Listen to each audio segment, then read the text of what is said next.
fight, fight, fight.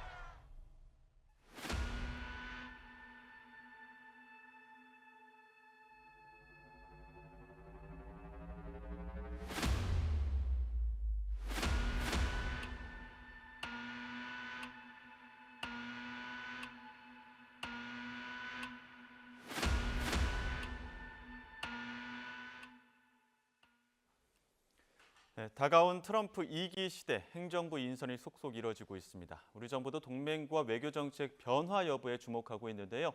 전문가와 자세한 이야기 해보겠습니다. 김열수 한국군사문제연구원 안보전략실장 모셨습니다. 어서 오십시오. 네, 안녕하세요. 어제 바이든 대통령과 트럼프 당선인 만났는데 지금까지 굉장히 치열하게 싸웠잖아요. 네, 어제는 조금 화기애애한 모습이었어요. 예, 2020년도에 바이든 그때 당시에 대통령이 당선되었을 때 그때도 이제 사실상 인수인계 해야 되잖아요. 예. 그런데 그때는 그때 당시에 트럼프 대통령은 초청을 안 했거든요. 네. 그런데 이번에는 이제 바이든 대통령이 트럼프 당선인을 초청해서 인수인계를 했고요. 그러면서도 이제 정권 인수의 순조로운 감사를 표시했다라고 보니까 2시간 동안에 그렇게 이제 치열하게 싸웠음에도 불구하고 화기애애한 시간을 보낸 것 같습니다. 예, 여러 가지 주목되는 부분들이 있는데 그중 하나가 이 우크라이나 전쟁, 중동 문제를 논의했다고 하는데 여기서 과연 기조를 그대로 받아들일 것인지 아니면 지금까지 그 갈등했던 대로 반대 입장을 표명했을지 이 부분이 궁금하거든요. 전혀 반대 입장이고요. 예. 예. 그리고 이제 아마 트럼프 대통령 트럼프 당선인은 바이든 대통령이 얘기하는 거 그냥 알았다라고만 얘기할 거예요. 왜 그러냐면 정책이 다른데 그게 예. 뭐 같이 할 수는 없는 그렇죠. 거거든요. 자, 2기 행정부 진용이 점차 갖춰지고 네. 있는데 2기 행정부의 그 진용 면면을 봤을 때는 한마디로 표현하면 좀 어떤 모습이 가장 눈에 띌까요? 제가 볼 때는 뭐 6가지 정도로 많네요. 간단하게 예. 말씀드릴 수 있는데 우선 충성파로 그러니까 말 잘 듣는 충성파로 예. 전부 다 이게 인선을 하고 있다는 거고요. 두 번째는 미국 우선주의의 진심인 사람들만 지금 인선을 하고 있다는 거고, 세 번째는 40대, 50대가 이제 주류를 이루고 있다는 거고, 예. 네 번째는 이제 정치인들이 주로 대거 발탁되고 있다는 거고, 다섯 번째는 이제 외교안보 라인 같으면 안보보좌관, 부통령, 국방장관 뭐 물론 이제 부통령이야 뭐 러닝메이트이긴 하지만 참전 용사이자 대중 강경파로 구성이 된다는 거고요. 예. 마지막 여섯 번째는 그래도 플로리다 출신이 꽤 많다. 그러니까 루비오 그 상원의원도 이제 국무부 장관으로 지명이 되지 않습니까? 예. 맥 게이츠 법무부 장관이라든지 마이크 왈처 국가안보보좌관이 다 이제 플로리다 출신이거든요. 예. 아마 트럼프 대통령이 말하라고 호텔에 있으면서 예. 계속 이분들하고 접촉이 있었던 게 큰 영향을 미치지 않았는가 예. 이렇게 봅니다. 특히나 지금 플로리다 출신 얘기하셨던 법무장관 지명된 맥 게이츠 하원 의원 같은 경우에는 법무장관 후보 같은 경우에 중립성이 굉장히 중요하지 않습니까? 특히나 또 트럼프 당선인은 사법 리스크도 여러 번 겪었고요. 이 부분에 대해서 좀 주목하는 부분들도 있는 것 같아요. 강성우파죠. 예. 그렇기 때문에 이 사람이 얘기하고 있는 것은 낙태 반대하고 이민자들 절대로 불법 이민자들 들어와서는 안 되고 총기 소유는 허용해야 되고 감세를 지지하고 완전히 트럼프 맨이라고 볼 수가 있죠. 예. 그리고 이제 트럼프의 사법 리스크에 대해서 강력하게 반대했던 사람이거든요. 그렇기 예. 때문에 이 사람을 법무부 장관으로 이제 발탁을 했다라고 보는데 예. 지금 말씀하신 것처럼 지금 뭐 법무부 장관의 중립성 이런 것들은 트럼프 2기 행정부에서는 고려할 수가 없는 그런 예. 상황이다 이렇게 봅니다. 그 안보 측면에서 볼게요. 지금 국무장관 마코 루비오 상원의원이나 국가안보보좌관 또 국방장관의 피트 헤그세스 전 폭스뉴스 앵커가 네네. 또 발탁이 됐는데 이 부분도 좀 눈에 띄죠? 그렇죠. 사실상 이제 어떻게 보면은 대통령이 자기가 모자라는 부분이 있어서 예. 업무에 정통한 사람을 이제 인선을 해서 그 사람들을 내각 요직에 이제다가 넣는 거거든요. 예.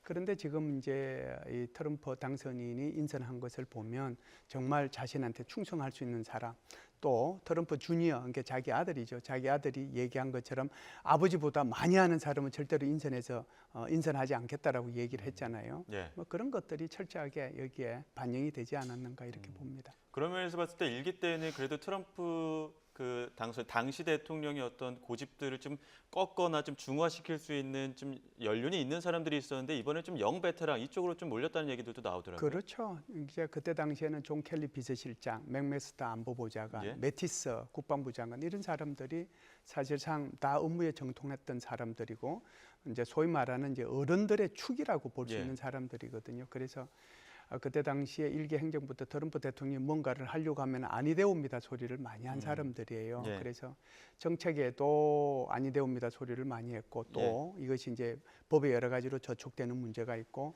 동맹을 훼손시키는 문제도 있으니까 안 된다라고 이제 얘기를 많이 했죠.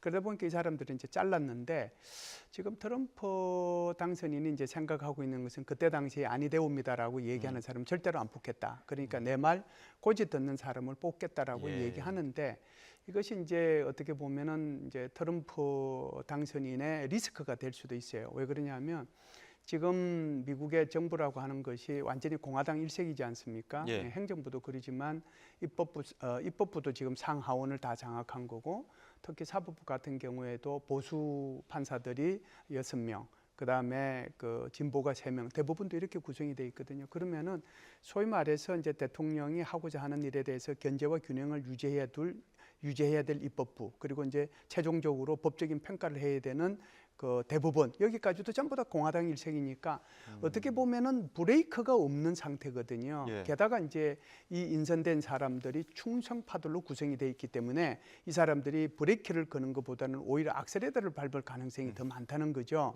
그런 면에서 보면은 이것이 어떻게 보면은 트럼프 당선인의 하나의 정책의 탄력을 이제 유지하는 데 도움이 될 수도 있지만 자칫 잘못하면 크게 실패할 수 있는 그런 위험도 동시에 있다, 이렇게 저는 봅니다.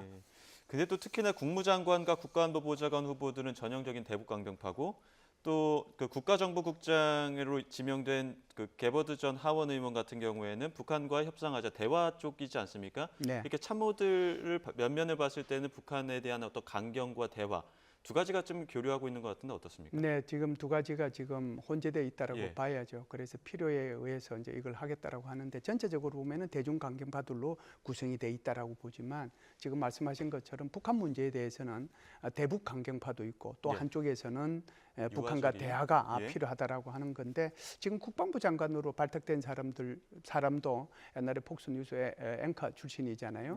이 사람도 이제 지속적으로 얘기한 것이 트럼프의 이제 대북 그 어떤 협상이라든지 이런 걸 찬성했던 사람이거든요.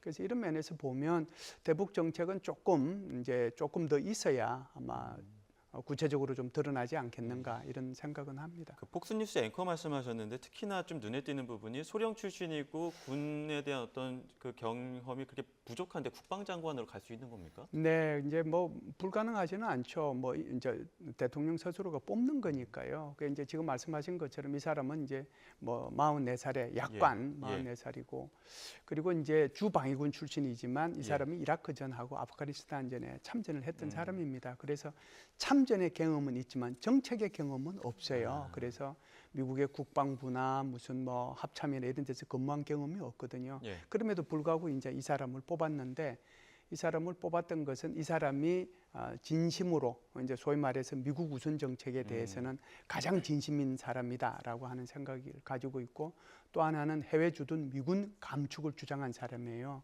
그래서 이 사람이 국방부 장관으로 이제 임명이 돼서 일을 하게 되면 이것이 한국 안보에도 영향을 미치는데 그것이 주한미군의 감축 문제나 또는 한미 상호 뭐라고 할까요? 방위비 분담금 여기에도 정액을 요구할 그런 가능성이 있는 사람이기 때문에 여기에 대한 것들이 좀 우리가 관심을 가져야 될 부분이다라고 생각하고요.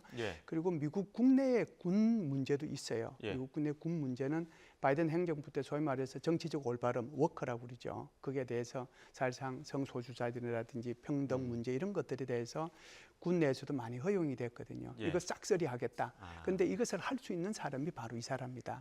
그렇기 때문에 이 약관 44살의 이 사람을 임명하지 않았는가 이렇게 봅니다. 근데 지금 아까 또 말씀하셨지만 대다수가 대북 강경파 출신으로 지금 좀 참모진이 꾸려지고 있지 않습니까? 북한은 이거 어떻게 바라보고 있을까요? 북한의 입장에서는 지금 기다리고 있는 거죠. 기다리고 있는데 아직까지도 김정은의 입장이나 또는 북한의 조선중앙통신에서 트럼프 대통령 당선됐다라고 말 한마디 안 하고 가만히 있는 거잖아요. 제가 볼 때는 이렇게 봐요. 이제 11월 5일 날 이제 끝났고 이제 지금 벌써 며칠이 지났는데 일주일 돼도 지금 가만히 있는 거거든요. 예. 그러면은 트럼프 당선인이 도대체 대북 정책에 대해서 뭐라고 한마디 하는지, 그리고 이제 여기를 관장할 수 있는 안보보좌관이나 국방부 장관이나 또는 국무부 장관이 무슨 말을 하는지, 예. 이걸 지금 유심히 기다리고 있지 않는가. 그래서 이 사람들이 하는 발언들을 보고 그때 반응을 낼 가능성이 있다, 이런 생각은 하고요. 왜 이렇게 이제 조심을 하느냐 하는 것은 생각해 봐야 되는 거거든요. 아마 이 김정은으로 봐서는 두 가지 복잡한 생각을 가질 겁니다. 하나는 트럼프와 세 번이나 만났다라고 하는 그런 것도 있지만, 또 하나는 하노이 노딜에 대한 리더십에 치명적인 그 손상을 입었다라고 하는 것이 성과가 있거든요. 예. 그렇기 때문에 이 문제 때문에라도 일부러 뭐 기다리고 있지 않느냐. 그래서 트럼프가 대통령이 되도록 하기 위한 여러 가지 조치들은 북한에서 했다라고 봅니다. 예를 들어서 무슨 뭐 원심 분리기도 공개를 했고 12축 24륜짜리도 공개를 했고, 그리고 화성 19형까지도 쏴서 트럼프 당선이 기여했거든요. 그럼에도 불구하고 지금은 그 올려놓은 몸값이 떨어지지 않도록 하기 위해서 계속해서 트럼프 당선인 내 인수위원회로부터 어떤 연락이 오기를 기다리고 있는 그런 상황이 아닌가, 이렇게 저는 봅니다. 네, 벌써부터 트럼프 2기 인선을 두고 그 막후 실세는 누구인가 이런 네. 거에 대한 이야기도 나오는데, 특히나 나오는 게 일론 머스크, 네. 트럼프 손녀가 삼촌이라고 부를 정도로 친밀하다는 거 아닙니까? 그렇죠. 어떻게 보십니까? 네, 지금은 이제 뭐 한 세 사람 정도가 거론이 되고 있죠. 말씀하신 것처럼 일론 머스크도 있고, 폭스뉴스에 뭐 간판 앵커했던 터커 칼슨이라고 하는 사람, 그리고 이제 지금 트럼프의 첫 번째 아들이죠, 주니어 트럼프. 이 세 사람이 핵심인데, 그 중에서도 지금 말씀하신 것처럼 일론 머스크가 굉장히 이제 중요한 자리를 이제 차지하게 되고 어떤 큰 역할을 하지 않겠는가, 이렇게 보는 거죠. 그 중에서도 이제 정부 효율위원회 수장으로 이제 가게 되는 거거든요. 정부 효율위원회라고 하는 것이 사실상 이것은 이제 일론 머스크가 8월달에 트럼프한테 자기가 제기한 겁니다. 지금 연방 정부의 효율성이 너무 많이 떨어져 있고, 그리고 이제 규제가 너무 많다. 이거 타파해야 된다. 그러니까 이걸 이제 트럼프 당선인 입장에서 들어보니까 일리가 있거든요. 그래서 이 사람을 이제 등용을 한 거고, 그래서 이제 일론 머스크가 선거 캠프에 이제 본격적으로 뛰어 들어가 가지고 정치 헌금도 내고 살짝 치어리더 역할도 한 거죠. 트럼프로 봐서는 굉장히 일론 머스크가 이제 중요한 사람이라고 보는 거죠. 그리고 이제 이 사람이 지금까지 얘기하고 있는 연방 기간 지금 뭐 한 428개 정도 되는데, 이거 내가 99개까지 줄일 수 있다. 그러니까 4분의 1로 줄이겠다는 거잖아요. 그래서 연방에서 사용하는 예산도 6조 7,200원인데 200억 불인데 나 이거 2조 불 내가 줄일 수 있다. 이렇게 얘기할 뿐만 아니라 한 250만 명 조금 더 넘는 연방 그 공무원들 나 이거 완전히 감축시킬 수 있다. 그래서 작은 정부를 향해 가겠다라고 하니까 사실상 뭐 어떻게 보면 트럼프 당선인 입장에서 보면은 굉장히 이제 기분 좋은 얘기죠. 그래서 트럼프 당선인이 이렇게 얘기했어요. 이거는 맨하탄 프로젝트하고 비슷하다. 이렇게 얘기했거든요. 맨하탄 프로젝트라고 하는 것이 핵무기를 개발하기 위한 비밀 프로젝트였잖아요. 그래서 이제 미국을 완전히 이제 세계 패권국에 반열에 올려놓은 것이 바로 이것인데, 그래서 이제 이런 정부의 효율 개선을 통해 가지고 2027년 7월 4일까지 이렇게 되면 이제 그날이 미국 독립한 지 250주년 되는 날입니다. 그 이전까지 이걸 끝내겠다라고 얘기하는 거거든요. 그렇기 때문에 이제 일론 머스크가 굉장히 큰 역할을 할 거다라는 생각은 하는데, 단 이 브로맨스가 언제까지 갈 거냐 하는 것은 우리가 생각해 봐야 돼요. 왜 그러냐면 트럼프 당선인은 전기차에 대해서 별로 그렇게 좋게 생각하지 않잖아요. 그런데 일론 머스크는 테슬라의 수장이잖아요. 그 문제가 하나 있고, 두 번째는 중국에 대해서 엄청나게 강경한 정책을 쏟아붓고 강경하게 발언하고 있는 것이 트럼프 당선인인데, 지금 일론 머스크 같은 경우에는 중국에 테슬라 공장이 있어서 중국하고 잘 지내기를 바라고 있는 거거든요. 여기에 대한 것들이 얼마만큼 조화를 이루느냐 못하느냐에 따라서 브루맨스가 오래 갈 수도 있고 쉽게 깨질 수도 있다, 이렇게 봅니다. 그런 부분에서는 이제 머스크가 정부 효율부라는 그 부서의 수장을 맡았을 때 향후 이야기일 텐데, 지금 당장 뭐 트럼프가 나라 살림 효율적으로 한번 해봐 하면서 고관 열쇠를 준다고 한들 그 머스크 입장에서는 테슬라를 관두고 와야 되는 거 아닙니까? 아니요, 이게 그러니까 정부 내각으로 들어가면 예. 이제 예를 들어서 백지 신탁 비슷하게 해야 돼요. 이제 이해 충돌이 있잖아요. 강요가 예, 되면 그렇죠. 예. 이해 충돌이 있으니까. 그런데 이거는 정부 효율성 위원회라고 하는 것은 정부 외곽에서 예. 위원회의 개념으로 있는 거기 예. 때문에 그런 것들 하나도 안 하고 하는 단지 거죠. 의견만 전달하는 그렇죠. 기구다. 그래서 강요로 들어오라고 그랬을 때 강요로 안 들어가고 나 효율성 위원회에 있겠다. 그러면은 효율성 위원회에 있으면서 자기 이익은 하나도 안 챙기겠어요. 제가 볼 때는 정부에 대해서 얘기하자면 실제로는 테슬라의 자율 운영에 관한 각종 규제 타파할 거고요. 스페이스 X에 관련되는 각종 규제들 그거 전부 다 타파해 가지고 아마 여기에 있으면서도 뭐 정부에 대한 도움도 주지만 자기의 그런 사업에 대해서도 엄청나게 규제를 타파할 그런 가능성이 있는 사람이죠. 예.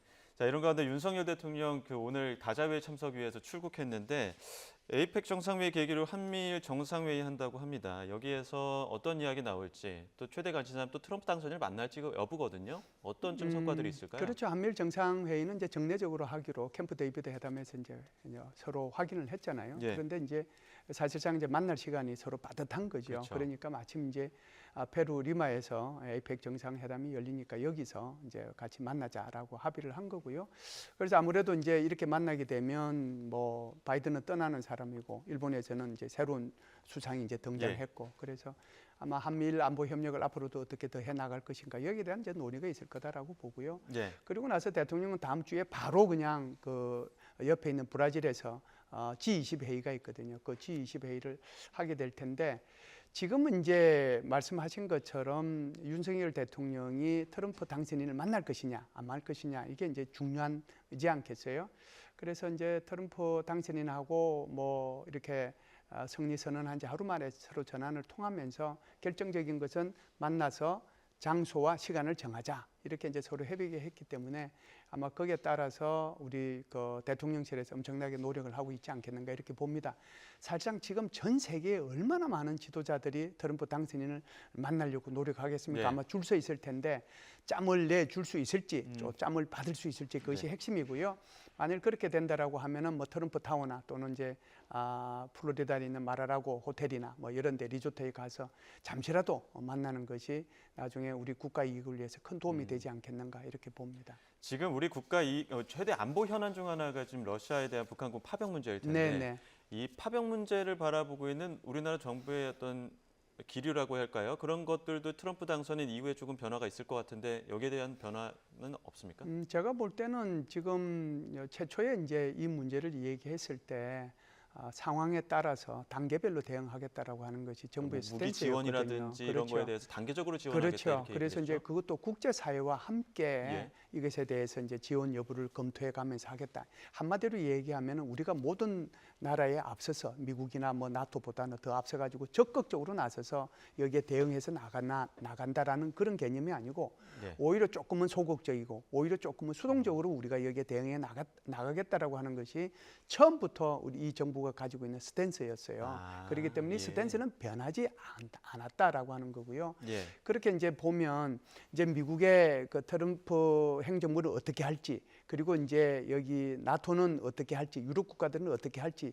여기에 대한 것들을 계속해서 주시하면서 그들과 함께 그러니까 협의를 하고 그리고 이제 단계별로 대응을 하겠다는 그런 거니까 스탠스 변하지 않았고요. 예. 이 스탠스는 맞다라고 저는 지금도 생각합니다. 그럼 그 스탠스가 지금 트럼프 당선인의 이 러시아 북한군 파병 문제를 바라보고 있는 시각과 비슷하다고 보시는 겁니까? 그렇죠. 지금은 이제 이게 트럼프의 구상 자체가 뭐냐가 중요한 거잖아요. 그러니까요. 트럼프의 구상은 영토와 평화의 교환이거든요. 예. 그러니까 지금 러시아가 확보하고 있는 땅은 러시아한테 주고 대신에 이제 평화를 확보해라라고 하는 건데 지금 사실상 러시아하고 대치하고 있는 지역이 한 1,200km 정도 됩니다. 예. 그 1,200km에 어떻게 보면은 거기다가 남북한과 같은 그런 그 뭐라고 할까요? 비무장지대 그거 만들겠다라고 하는 거잖아요.